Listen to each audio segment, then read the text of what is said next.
Muchas gracias, José. Muy buenos días a todos. En primer lugar, quiero agradecer al Grupo Ángeles por su amable invitación para estar con ustedes el día de hoy, a mi amigo Roberto Simón, a quien le reconozco y le agradezco siempre la visión de llevar la medicina y la tecnología de frontera al grupo. Muchas gracias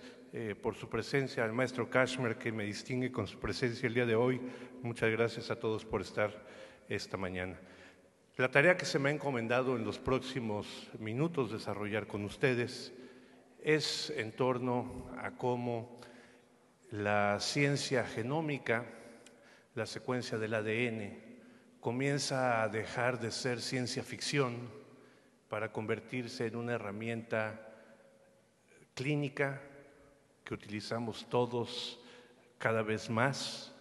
y cómo podemos acercarnos al uso de estas herramientas, cómo hoy en día nos permiten la genómica predecir el comportamiento de un paciente que va a entrar a un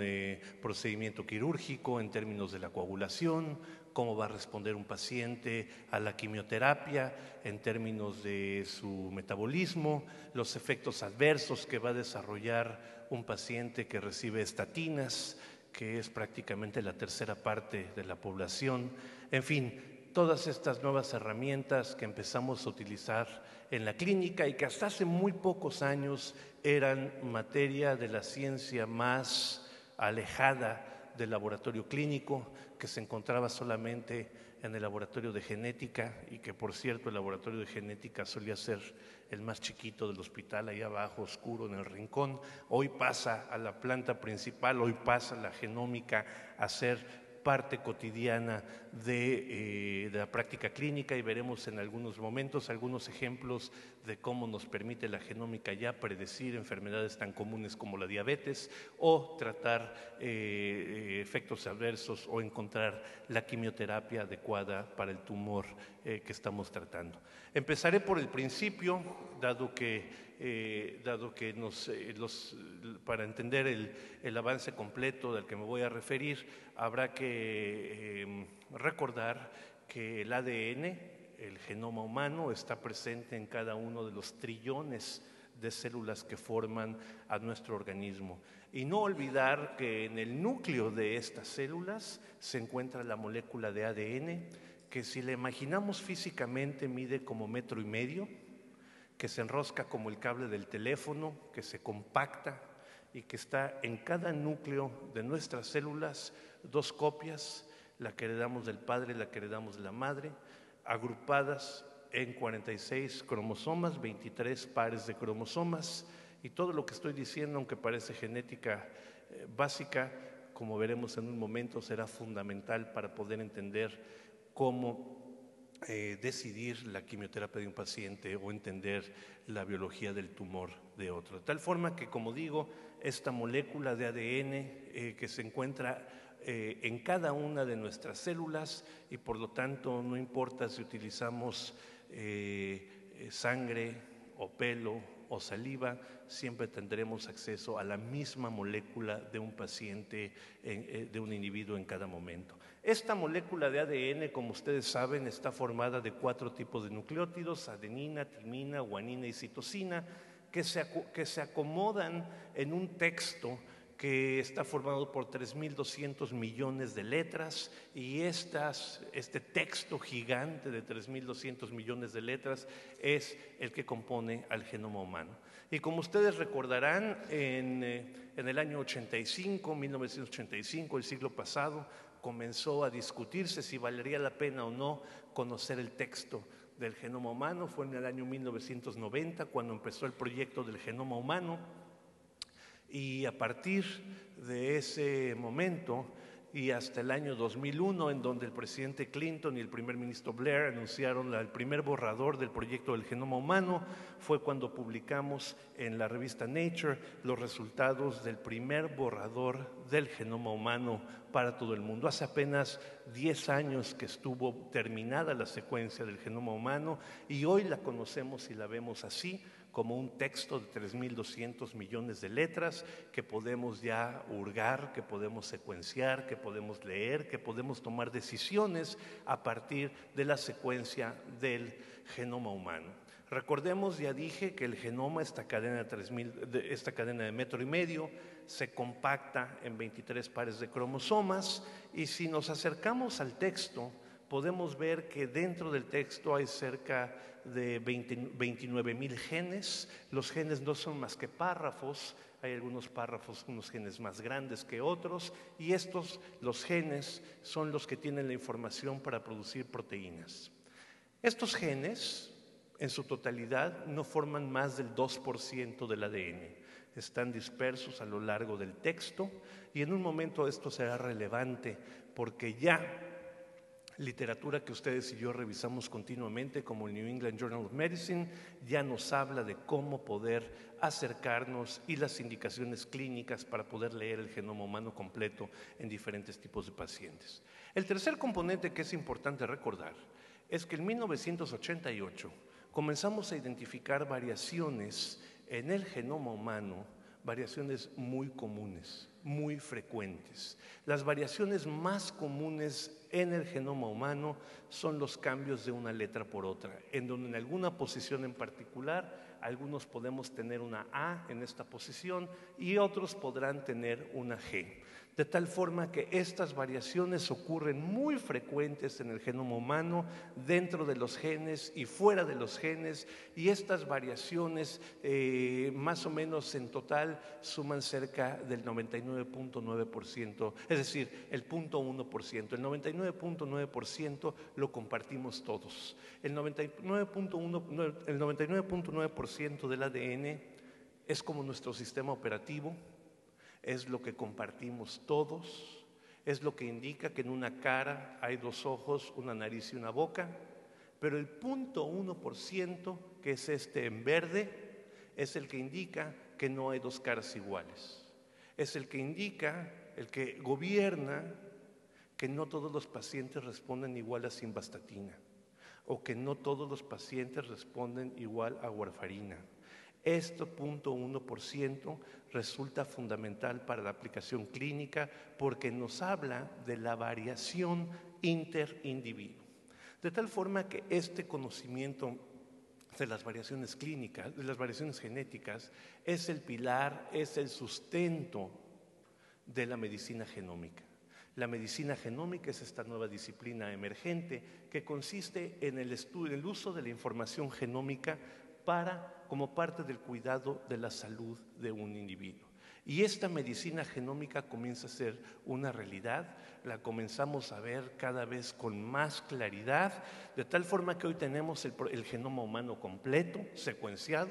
y el reto es cómo llegamos al paciente, cómo llegamos a mejorar el cuidado de la atención de un individuo a partir de diferentes pasos que necesitamos llevar a cabo, científicos, médicos, pacientes y público en general, porque esto además requiere marcos jurídicos muy definidos, y cómo podemos llegar a este tipo de aplicación clínica. Y básicamente un tema de los cuales tenemos que estar muy conscientes es que el genoma humano, el proyecto del genoma humano, llegó prácticamente ya a todos los hospitales, a todas las ciudades, a todos lados, básicamente porque el costo de la secuencia del genoma humano se abatió en esta escala semilogarítmica que vemos aquí. Vemos cómo el costo disminuyó 1.000.000 de veces en 10 años.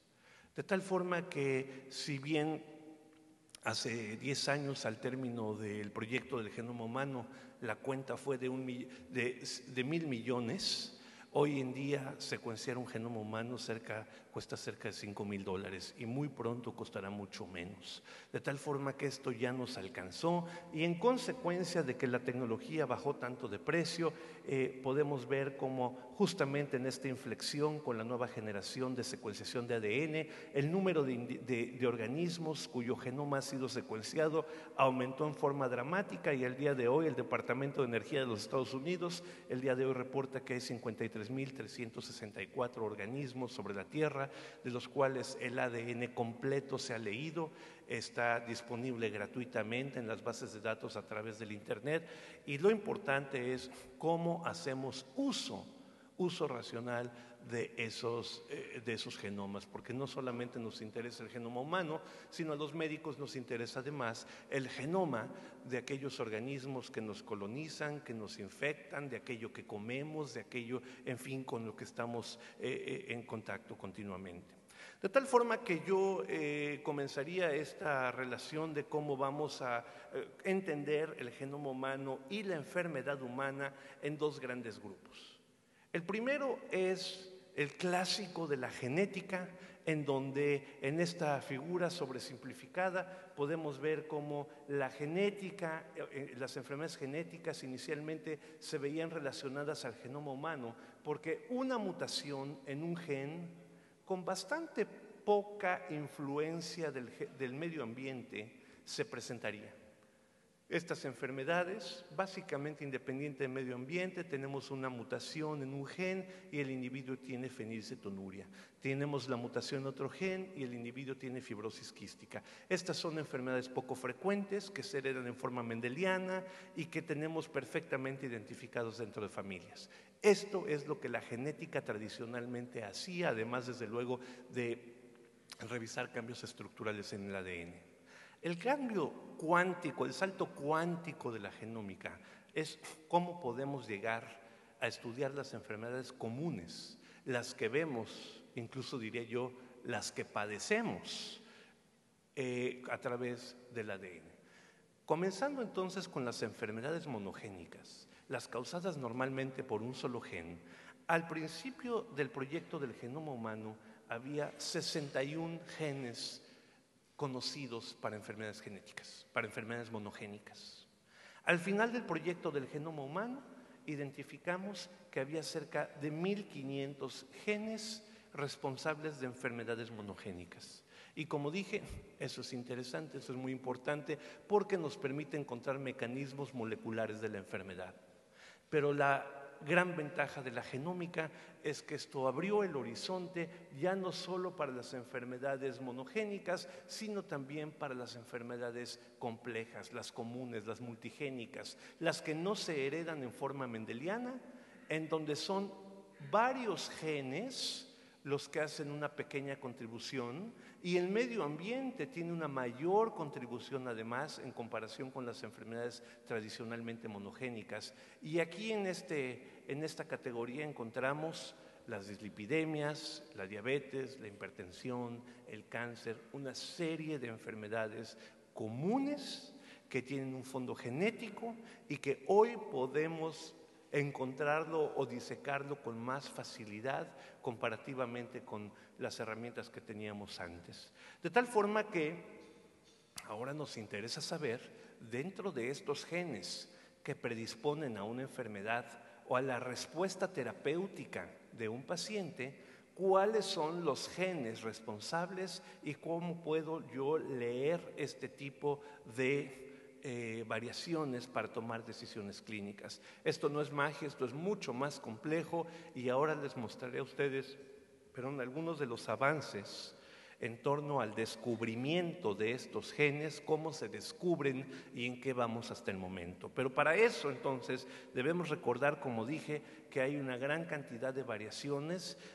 técnicamente se llaman polimorfismos de un solo nucleótido, en la jerga genómica se conocen como SNPs, y en el New England Journal of Medicine ya los conocen y los hablan como SNPs, y cuando hablamos de SNPs hablamos de faltas de ortografía de una sola letra, pero frecuentes, de las que se encuentran muy frecuentes en el genoma humano.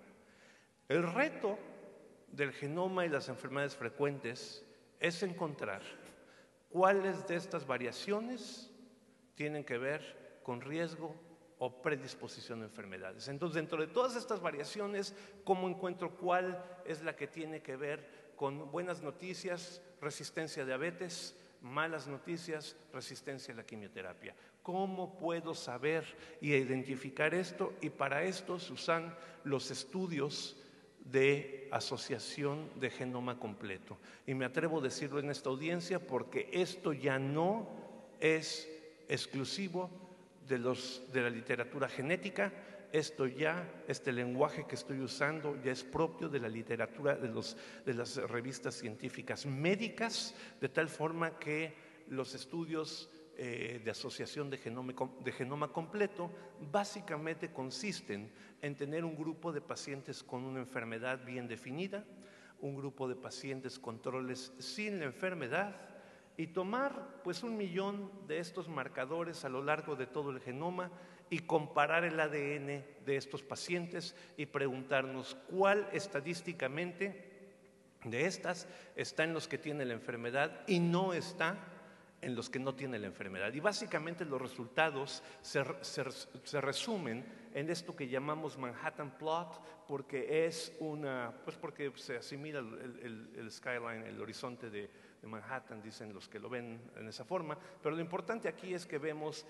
cada uno de los cromosomas del genoma humano. Aquí vemos el 1, el 2, el 3, etcétera. Cada puntito es un SNP, es una falta de ortografía de una sola letra, y esta es la significancia estadística. Entonces, a la hora de estudiar y comparar en estos estudios GWAS, que se les llaman de asociación de genoma completo, vemos que en este caso en particular, este fue el primer caso en donde se encontró una variación, un SNP, que es responsable del riesgo a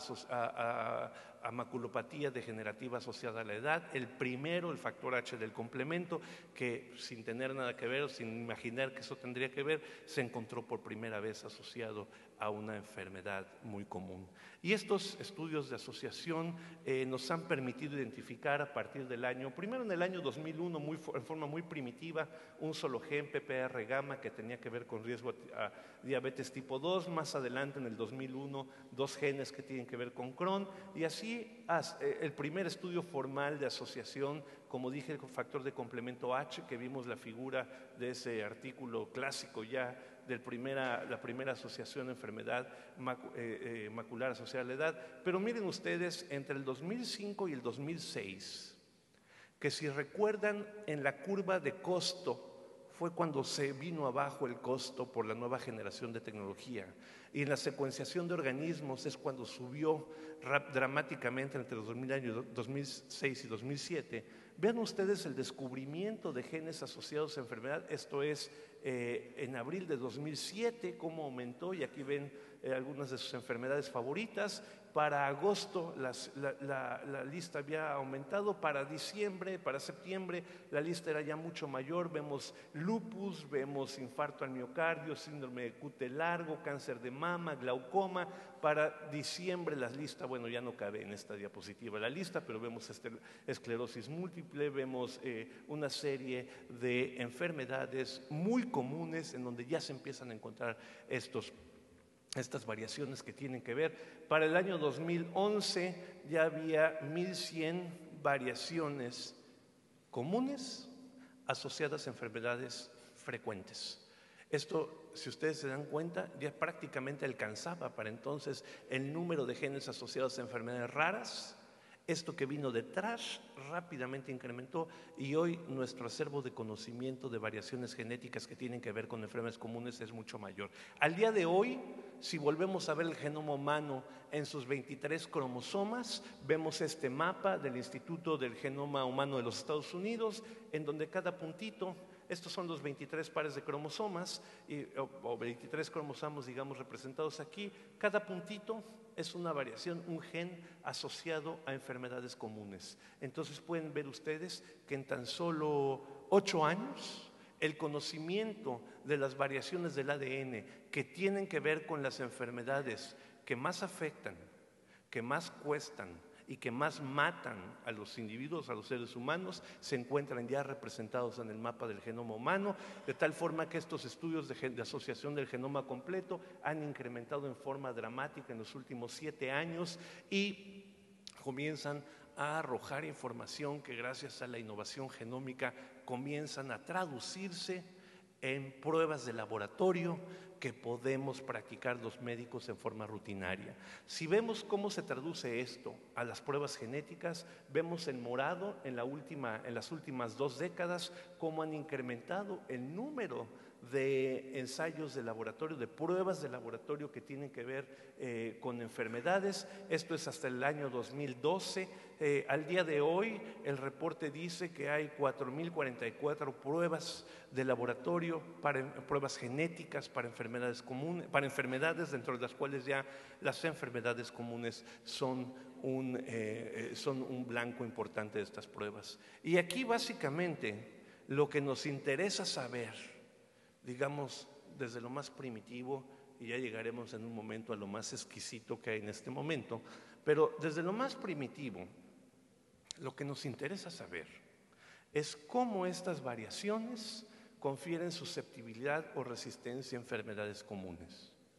Cómo estos SNPs, estas variaciones de una sola letra, definen la respuesta a tratamiento de fármacos. Es decir,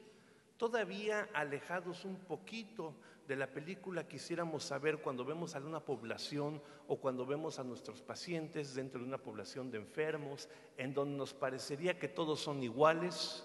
que todos van a responder igual. De hecho, la norma dice 30 miligramos para todos de este medicamento, o la norma dice mastografías cada X tiempo para todas, como si tuvieran el mismo riesgo. Al estudiar las variaciones genéticas de un individuo, podemos identificar subgrupos que antes no veíamos. Y podemos ver este subgrupo rojo que quizás requiere una mastografía desde mucho antes que los 40 años y mucho más frecuente que cada año.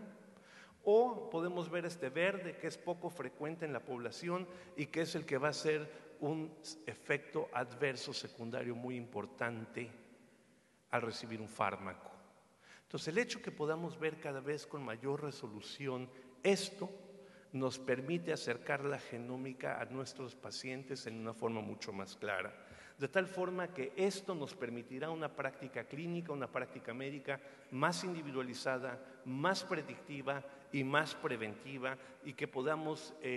muy pronto poder, que ya lo empezamos a hacer, poder decir para este paciente, con nombre y apellido, como en este caso que mi amigo Nacho me permitió poner su foto para ilustrar que es este paciente en particular. Gracias a los SNPs que tiene en su ADN, puedo saber que tiene riesgo reducido a diabetes, a cáncer de próstata, a hipertensión arterial, porque las variaciones genéticas que tienen le dan un riesgo relativo menor a 1, que en realidad es protección a la enfermedad. Y este mismo individuo tiene riesgo elevado para una enfermedad coronaria, para cáncer de colon, por cáncer pulmonar, por la misma razón. Y desde luego a ustedes y a mí nos ayudaría mucho que cuando el paciente entre por la puerta pudiéramos saber y tener un acordeón de esta naturaleza para poder indicar los estudios o las intervenciones de prevención que se requieren y no tirar como escopetazo, como aquí entre nos continuamos haciendo porque las herramientas no nos dan para más. Hoy ya existen otros capítulos como la respuesta a fármacos y podemos identificar variaciones en algunos genes que nos dicen con toda precisión qué individuo va a tener efectos adversos o no va a tener efecto terapéutico o tendrá un efecto nulo. Por ejemplo, para 6-mercaptopurina, en el caso de los pediatras que vemos leucemias agudas en donde utilizamos el purinetol y ahí podemos identificar quién responderá o quién tiene necesidad de ajustar una dosis, o en fluoxetina, antes de que el paciente se suicide, podemos saber si no va a responder al tratamiento antidepresivo desde el principio antes de utilizar esto. Y desde luego también existen ya variaciones genéticas que tienen que ver con los requerimientos nutrimentales de cada individuo. Pero esto no lo podemos copiar de los Estados Unidos o de Europa y copiarlo y traerlo a México. Esto dadas la ancestría particular de México, requiere de conocer el genoma de los mexicanos y poder aterrizar esta información a nuestra población. Y en esa forma ustedes recordarán planeamos el mapa del genoma de los mexicanos hace ya algunos años, en donde tamizamos o muestramos a mexicanos mestizos e indígenas de diferentes partes de nuestro país, con un proceso de consulta y de consentimiento informado. Aquí vemos esto, los que no alcancen a leer no es porque están lejos, sino porque está en tepehuano, y aquí esta es la carta de consentimiento informado para algunos grupos indígenas, en donde fuimos a recolectar las muestras hasta que logramos el mapa del genoma de los mexicanos que publicamos en el Proceedings de la Academia de los Estados Unidos, y pudimos entonces constatar que efectivamente el mestizaje de nuestra historia hoy en día lo podemos medir, y podemos ver que el componente europeo en amarillo, el asiático en naranja, el africano en verde y el amerindio en azul se presentan en diferentes proporciones. Vemos aquí Sonora, Zacatecas, Guanajuato, Yucatán, Veracruz, Guerrero, y el resumen de la población mexicana. Y simplemente al ver estas columnas nos damos cuenta que va a ser muy difícil importar del grupo de los europeos o norteamericanos la medicina genómica para una población que es claramente mestiza y que requiere estudios propios. Esto ya, gracias a este acervo, se empiezan a hacer este estudio incluyendo a las poblaciones mestizas, y ahora les daré ejemplos de cómo podemos acercar con el conocimiento del genoma de los mexicanos a identificar SNPs que tienen que ver con el riesgo a padecer enfermedades frecuentes en los mexicanos. Y me refiero a uno de los ejemplos que voy a dar de riesgo. El ejemplo que he escogido para hoy es el de la diabetes mellitus tipo 2, que todos conocemos y que sabemos que en México tiene una prevalencia casi del doble que en los blancos no hispanos de los Estados Unidos. Todos sabemos que la diabetes en nuestro país es una epidemia que continúa tomando la salud de los mexicanos, el bolsillo de los mexicanos y los recursos para atenderlos, porque continúa creciendo. El experimento que les voy a mostrar es un experimento en donde se estudiaron 9.2 millones de SNPs en 8,214 mexicanos. Esto 9.2 millones de SNPs suena muy apantallador, pero es un chip de vidrio desechable en donde medimos los 9.2 millones de SNPs de un jalón. Lo importante es la computadora, porque esto no es como que cabe en un Excel para preguntar cuál es la variación que tiene que ver, pero esto se hizo en 3,800 individuos con diabetes tipo 2 y 4,300 controles no diabéticos de México y de América Latina. Y aquí se logró identificar una mutación en este acarreador de solutos 16A11, que es el nombre del gen, en donde mutaciones en particular incrementan el riesgo a diabetes tipo 2 en los mexicanos, de tal forma que cada copia de este haplotipo se asocia a un incremento del 20% del riesgo a padecer diabetes. En términos de salud pública, poder identificar eso, 1 de cada 5 de los que están en esta sala, y saber quién tiene menor riesgo y quién tiene mayor riesgo, tiene implicaciones clínicas, epidemiológicas y de costo muy importante. A continuación les presento la evidencia científica reportada. Este es un acercamiento al Manhattan Plot. Este es solamente un cachito del cromosoma 17, y podemos ver que aquí en esta región vemos algunos SNPs estadísticamente significativos que caen. Este es el mapa de los genes del genoma, que si lo incrementamos vemos que esta variación estadísticamente significativa cae en el gen del acarreador de solutos 16A11, y se identificaron 5 SNPs que cuando viajan juntos en el ADN incrementan, tienen que ver con este riesgo a diabetes mellitus tipo 2. Aquí vemos la explicación, vemos en la referencia en negro los que tienen, digamos, la versión silvestre, la versión normal. Hay otra variación donde tienen 2 de los SNPs, pero cuando se encuentran estos 5 variaciones juntas en este gen, es cuando hay un incremento importante en el riesgo a diabetes. Y vemos que en otras poblaciones del mundo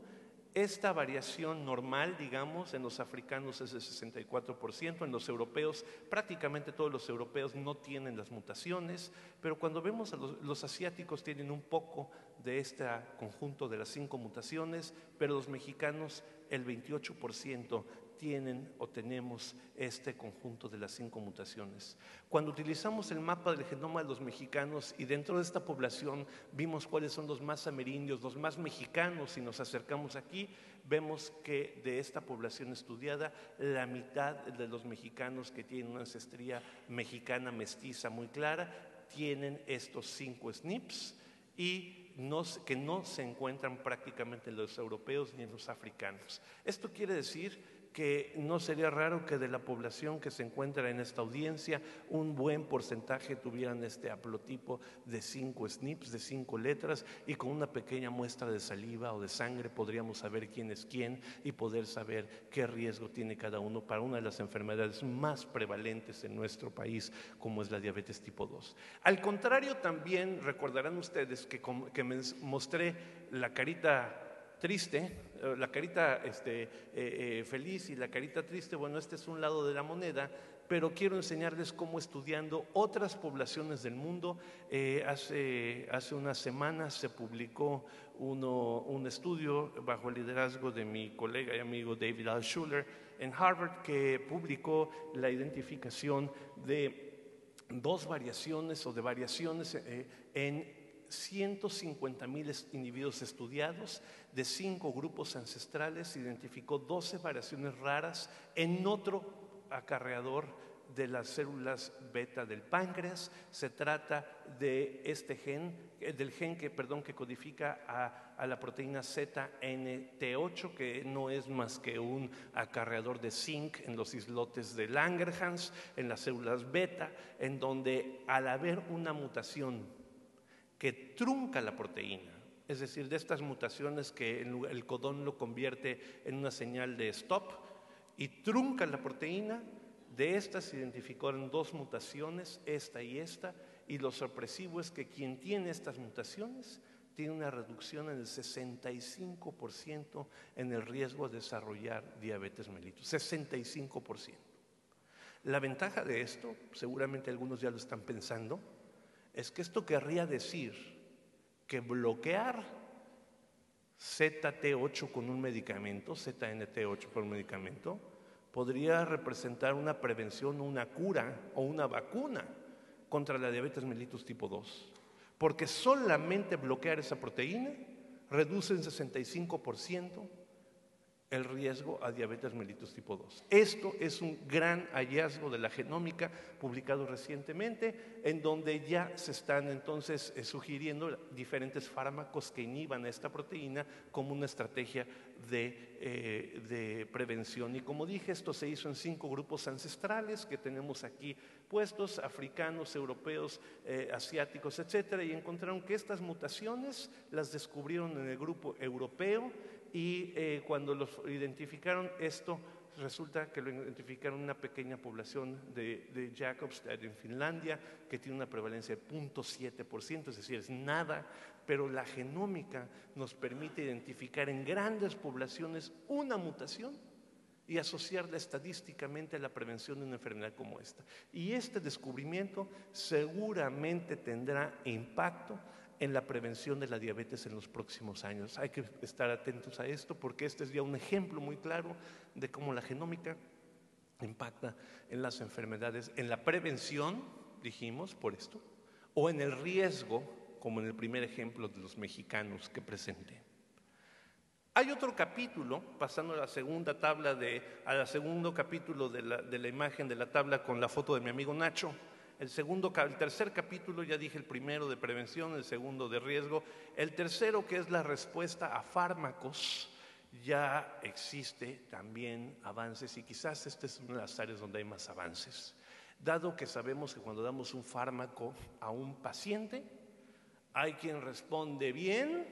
pero hay quien tiene una respuesta que no nos esperábamos. Y francamente hay de todo en nuestra consulta. Hay quien responde y hay quien no responde, y cada quien responde en diferente forma a diferentes estímulos. En términos farmacológicos, dentro de una población de pacientes con la misma enfermedad, al que le damos el mismo tratamiento, podemos identificar aquellos que nada más no respondieron, aquellos que tuvieron una mala respuesta o que tuvieron efectos adversos a un medicamento, tanto así. Claro, efectos adversos, a veces vemos un rash, a veces vemos esto, pero a veces vemos rabdomiolisis que hacen insuficiencia renal aguda o vemos otro tipo de efectos adversos que ponen en riesgo la vida del paciente. Y desde luego están aquellos que tuvieron, la gran mayoría, una buena respuesta sin efectos adversos. Hoy con la genómica podemos identificar aquellos individuos de cada uno de los grupos cada vez para más enfermedades. En el caso de la pediatría podemos identificar, al estudiar 4 SNPs en el gen TMPT, podemos identificar de cada 300 niños aquel niño o niña que va a tener una depresión medular severa al contacto con el purinetol, y entonces podemos ajustar la dosis a través de una guía clínica muy clara para poder tener el efecto terapéutico y evitar el efecto secundario adverso. Estoy diciendo 4 SNPs, no estoy diciendo los 3.200 millones de letras del genoma, estoy diciendo 4 con los cuales podemos tomar una decisión de vida o muerte, que además tiene implicaciones éticas, porque si ya sabemos que esto existe y hay ensayos clínicos que lo han probado, el hecho de que no lo usemos ya nos está también imponiendo una carga ética al no ofrecer a los pacientes el tipo de pruebas que ya se están haciendo. Existen otros ejemplos que les quiero compartir el día de hoy, y escogí algunos ejemplos para poder tocar a diferentes disciplinas y especialidades médicas y poder llegar al corazón de la mayor parte de ustedes, de tal forma que este es mi intento por conquistar a los oncólogos pediatras, pero existen otras, como en el caso de clopidogrel, de Plavix, este antiagregante plaquetario, que ahí sí la gran mayoría utiliza para anticoagular pacientes. Y aquí, como sabemos, el Plavix, el clopidogrel, que por cierto ayer que platicaba yo con el director del Instituto Nacional de Cardiología, me dice, es que la mitad de nuestros pacientes no responden al Plavix y tenemos ahí grandes problemas porque los otros medicamentos nos resultan muy caros. Plavix se administra, o clopidogrel, en forma de una prodroga que requiere del gen CYP2D6, el 1219, para su bioactivación, y que las variedades genéticas, por lo tanto los SNPs en 1219, pueden bloquear la formación de los metabolitos activos, reduciendo la inhibición plaquetaria. Por lo tanto, una prueba genómica permite identificar a pacientes con mayor riesgo o tomar decisiones clínicas en otro sentido. Y esto ya deja de ser complejo. Para los clínicos que no son especialistas en genómica, hay ya árboles de decisiones muy claras, incluso más sencillas que las que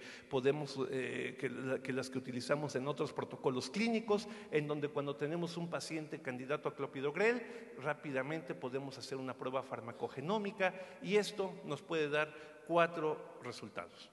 que el paciente sea ultrametabolizador, que metabolice muy rápido el fármaco, que sea un metabolizador extenso, que sea lento o que sea muy pobre. Y entonces, en función de cada una de estas categorías, si es ultra rápido o extenso, no pasa nada, le seguimos dando la dosis de clopidogrel habitual y lo vigilamos. Pero si es metabolizador intermedio o pobre, entonces tenemos que escoger otro agregante plaquetario. Estas son las recomendaciones de la FDA.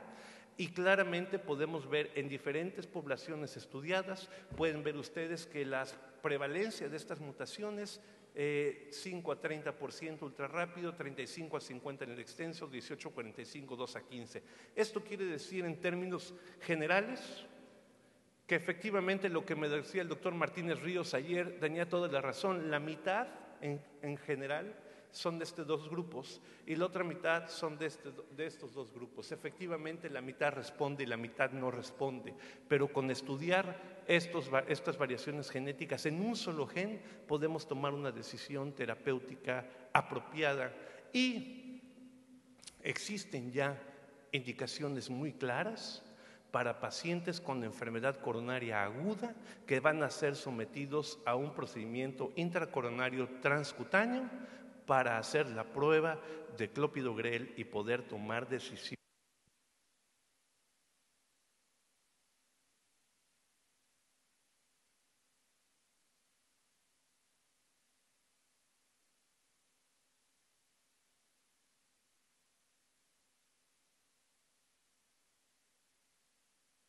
3. 1, 2, 3, sí. 1, 2, 3.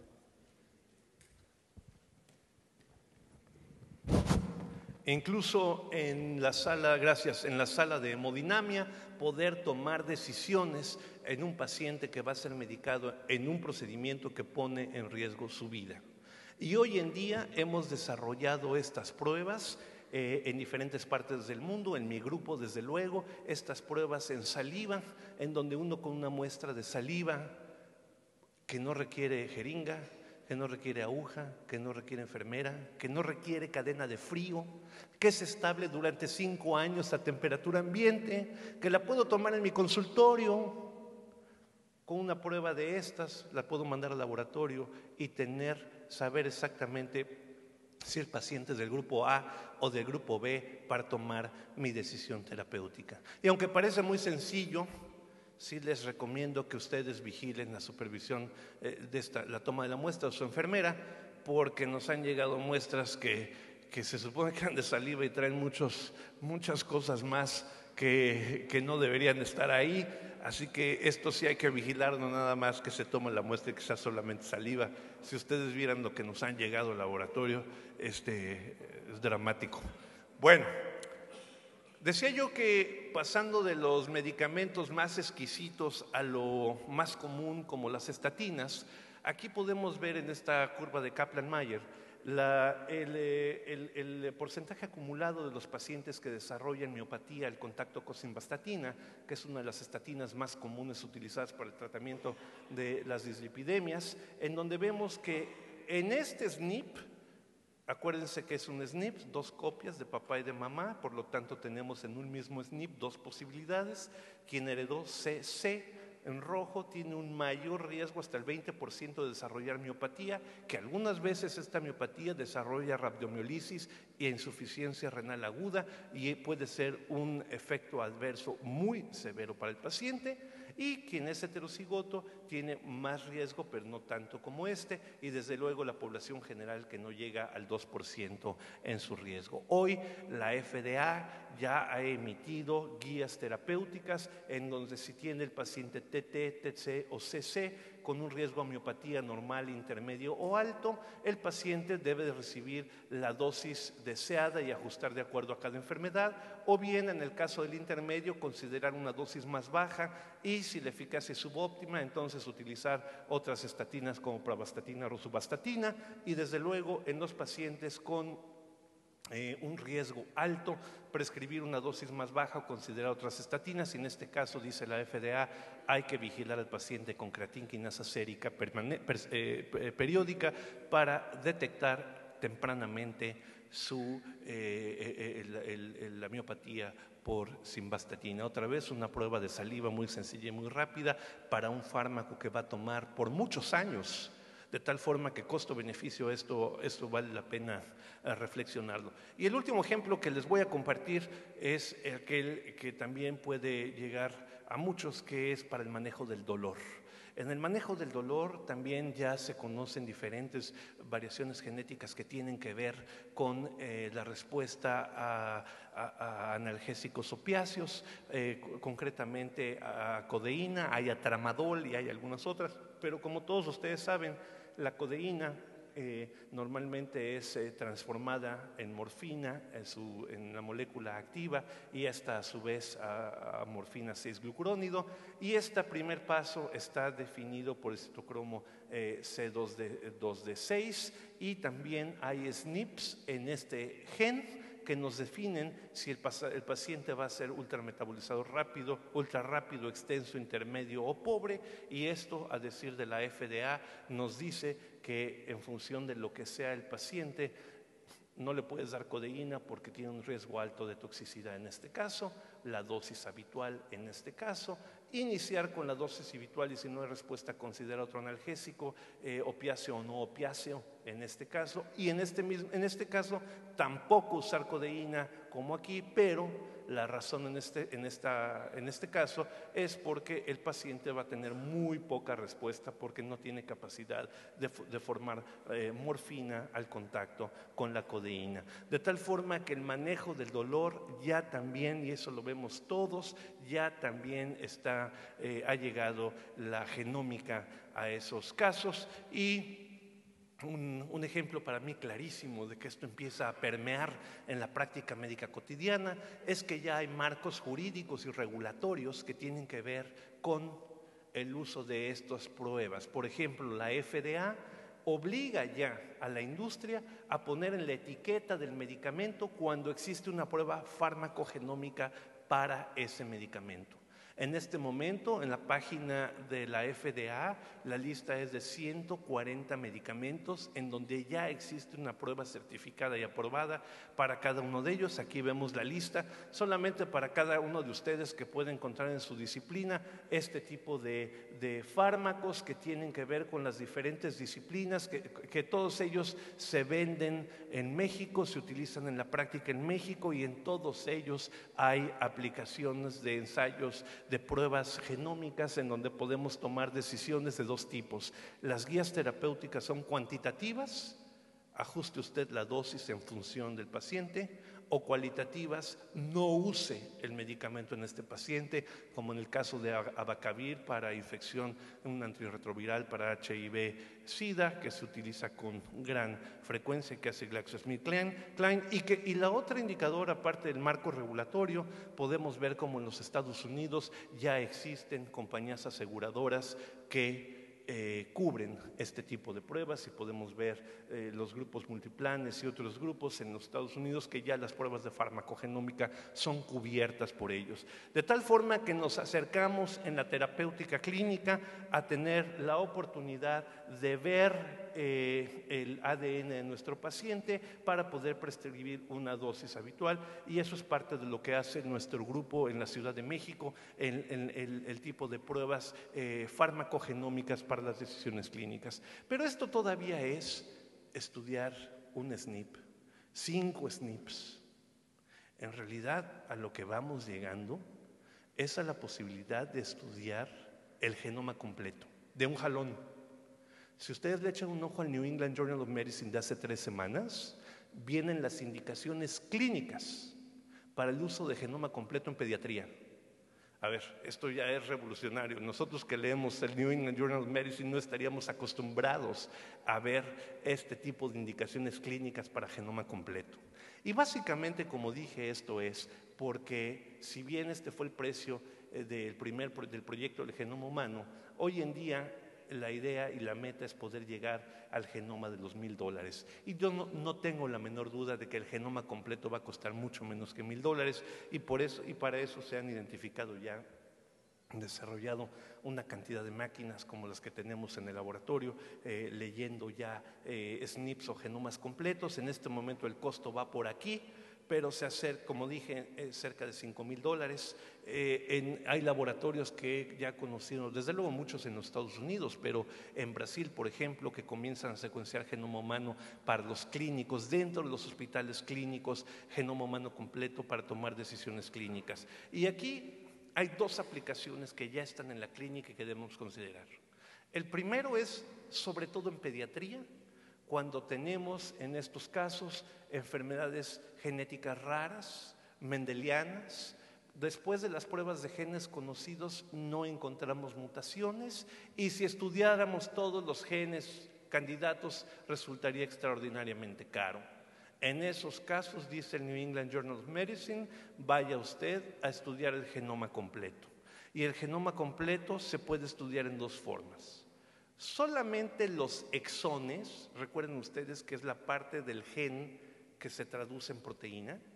Podemos estudiar solo el 2%, que son los genes, o podemos estudiar el genoma completo. Y cuando ustedes revisen ese artículo, dice, cuando quiera usted estudiar genoma completo, le da mayor cobertura en los exones, tiene menor costo y actualmente lo ofrecen muchos laboratorios. Si usted quiere estudiar el genoma completo, es más sensible y preciso, le permite ver translocaciones, inversiones de lesiones, es decir, variaciones estructurales, incluye regiones regulatorias no exónicas, aunque estas son generalmente irrelevantes para las enfermedades pediátricas mendelianas, e identifica variantes comunes en regiones intrónicas y exónicas, desde luego las más comunes de estas enfermedades y algunas farmacogenómicas. Es decir,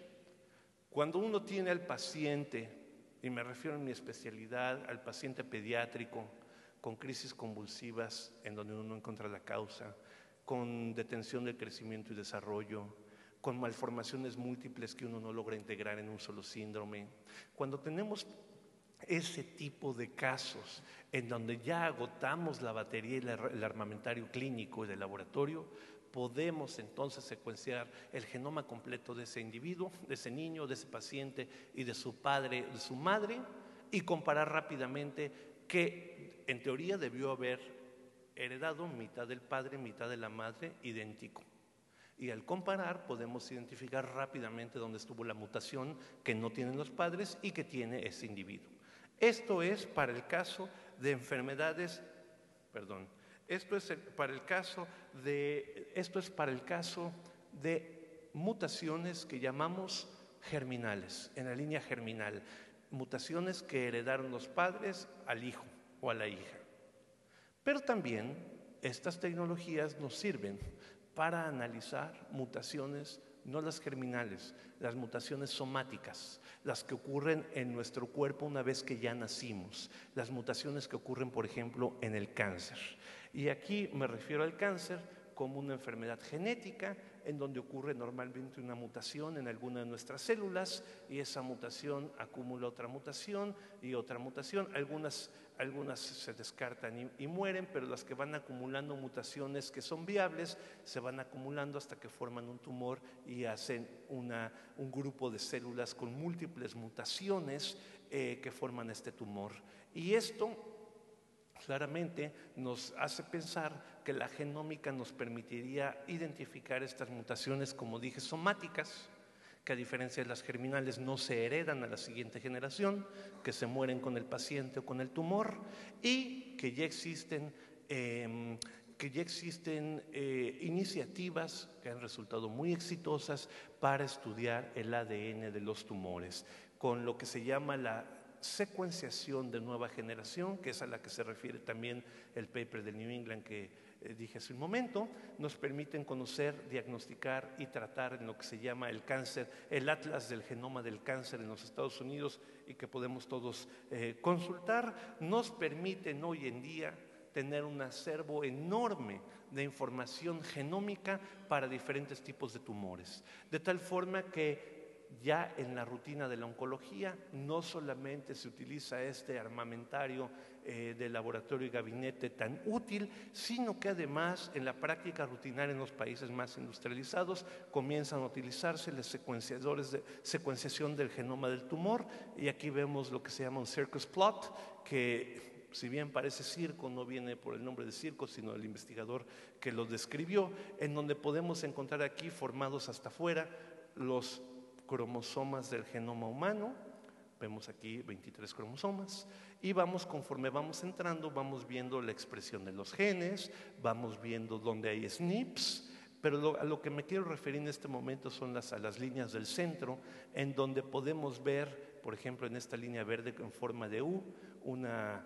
inversión, una translocación, una inversión en realidad en un cromosoma. Ven ustedes por este. Pero en estas rayas horizontales vemos que un trozo de este cromosoma se pegó con otro trozo de este cromosoma, de tal forma que esto nos permite ver variaciones estructurales que en el cáncer resultan muy importantes.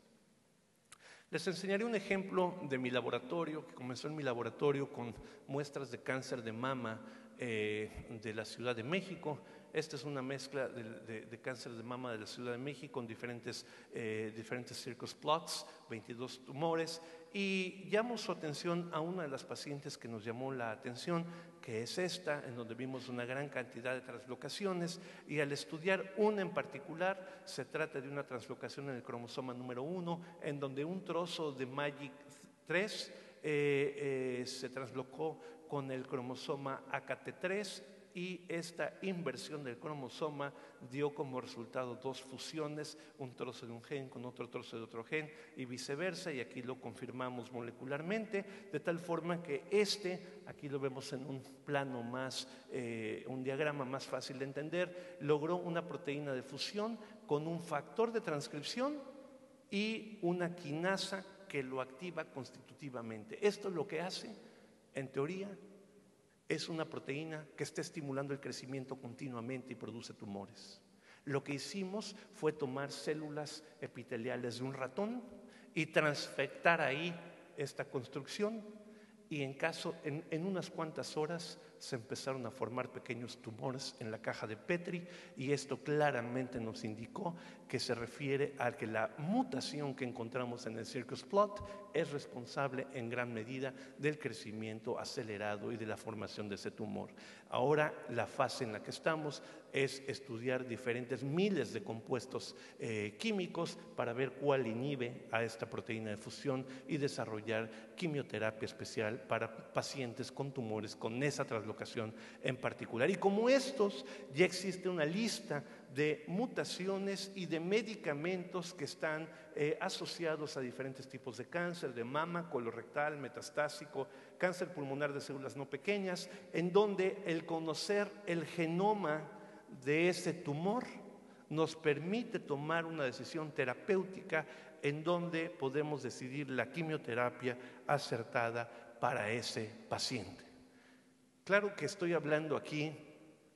de una cantidad de datos increíble, una cantidad de información increíble, y desde luego el reto que tenemos es cómo manejamos esa información,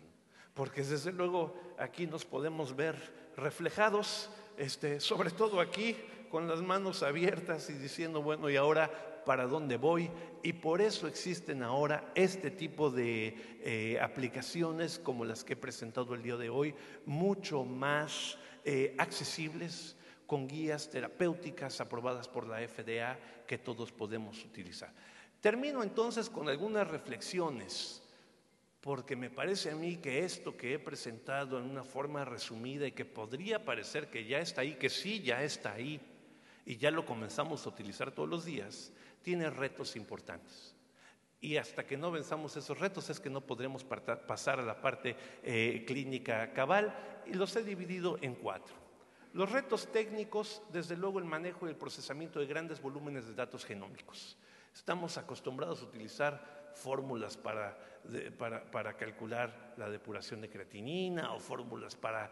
calcular la saturación de oxígeno, pero no estamos acostumbrados a manejar este tipo de algoritmos que empiezan a ser cada día más frecuentes, gratuitos, que los encuentra uno en el internet, pero este es un reto importante. Desde luego la capacidad de interpretación de la información genómica a la clínica, cómo traducimos, hacemos sentido de esto. Existen otros retos, pero quiero mencionar ahora los retos médicos, los que ustedes y a mí como clínicos nos atañen. El consejo genético y la comunicación efectiva de los resultados a los pacientes. Ya tengo su genoma completo, ya tengo la lista de las mutaciones. ¿Cómo le explico al paciente para que entienda lo que le quiero informar de su ADN? Primero, tengo que entenderlo yo.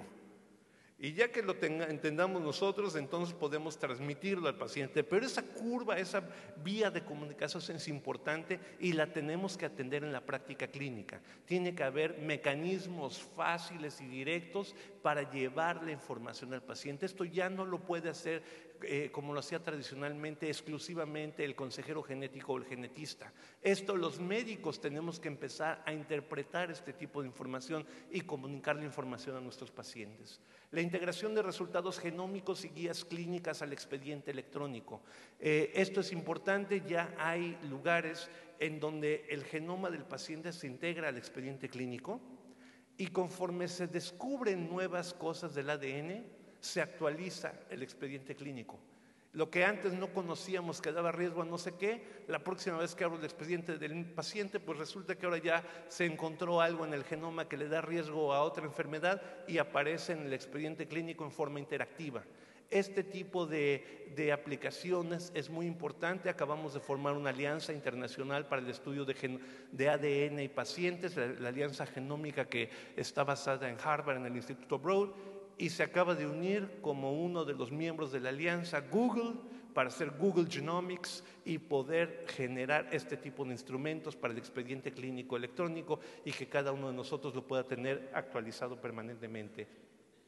Desde luego el entrenamiento a médicos y otros profesionales de la salud, y esto me parece fundamental, llevar esta información a los médicos, y por eso me parece tan importante que podamos tener este tipo de reuniones con médicos clínicos para poder hablar del conocimiento, y por eso decía yo que aplaudo la visión de Roberto Simón al poder traer y estar interesado en esta frontera de la medicina y acercarla a sus médicos con la idea de poderla utilizar en forma rutinaria. Los retos económicos, tiene que haber estudios costo-efectividad, es decir, muchas de estas cosas todavía son muy caras, pero ya hay estudios publicados en donde muchas de estas resultan mucho más barato que el estándar de oro que se tiene en este momento. Entonces no pensemos que esto es alejado, que esto no lo puedo hacer. Para darles idea de algunas de las pruebas que he mencionado, cuestan menos que un ultrasonido de los que utilizamos comúnmente o menos que alguna serie de baterías de laboratorio. Esto ya llega a los laboratorios que nosotros echamos mano. Y el último grupo de retos es el que tiene que ver con políticas públicas. Necesitamos un marco jurídico que asegure el reembolso de las pruebas genómicas. ¿Alguien tiene que pagar esto? Entonces necesitamos marcos jurídicos que tengan que ver con esto, el consentimiento informado, y con esto quiero resumir